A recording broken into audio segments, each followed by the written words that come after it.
Our story takes place in a land called Persia, which is roughly where we would find Iran today. But this story happened a long time ago, when kings ruled the land and before countries were formed. Shushan was the capital of Persia, which was ruled by King Ahasuerus, a lazy king who preferred to have parties for days rather than actually think about laws and ruling his kingdom. He let others do the thinking for him. One of his chief thinkers was Haman, but more about him later. During one of his never-ending parties, the king called for his wife, Queen Vashti. He wanted her to dance and show off her beauty for all of the king's friends. But Queen Vashti refused. She felt her body was private and not for showing to strangers. Her refusal embarrassed and angered the king so much that he took her crown and threw her out of the kingdom. The king, now alone and lonely, held a contest among all the young women in the kingdom to find a new wife.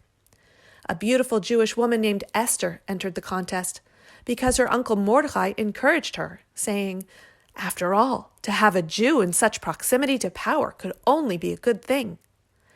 When the king saw Esther, he was mesmerized by her beauty and chose her to be his queen. But he didn't know that she was Jewish, and Esther didn't tell him, at least not yet. Once Esther moved into the palace, Mordecai liked to stay nearby, sitting outside the palace gate.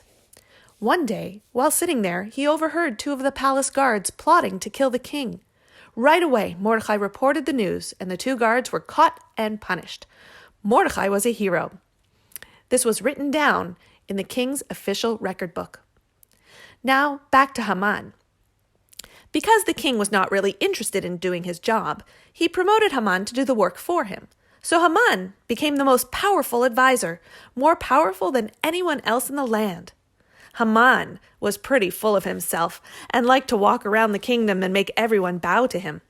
Everyone did so, except for Mordecai, the Jew. "I will never bow down to a human person."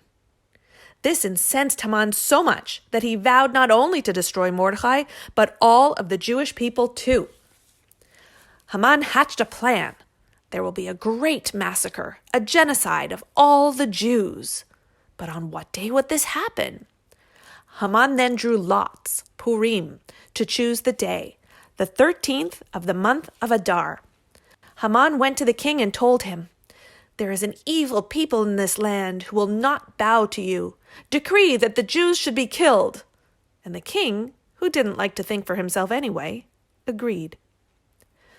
When Mordecai heard the decree, he immediately called for Esther, begging her to speak to the king on behalf of her people. But Esther was afraid. "I could be killed if I speak to the king without an invitation." But her uncle implored her, "Esther, if you are silent and say nothing to the king, it's as if you're agreeing with the decree. A person who stands silently by is responsible for the tragedy. You can use your privilege and your position to save your people and yourself. Maybe this is the reason why you became queen." The king had a restless night. He couldn't sleep.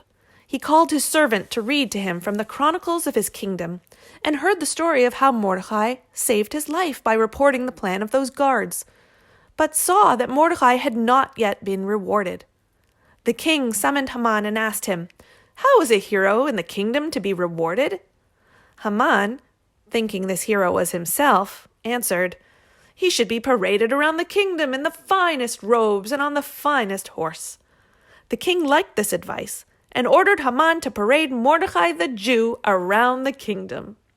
In the meantime, Esther decided that the best way to tell the king that she is Jewish and that Haman was planning to kill her along with all of her people was to throw a lavish party, because everyone knew how much the king loved parties, and to invite not just the king, but also Haman.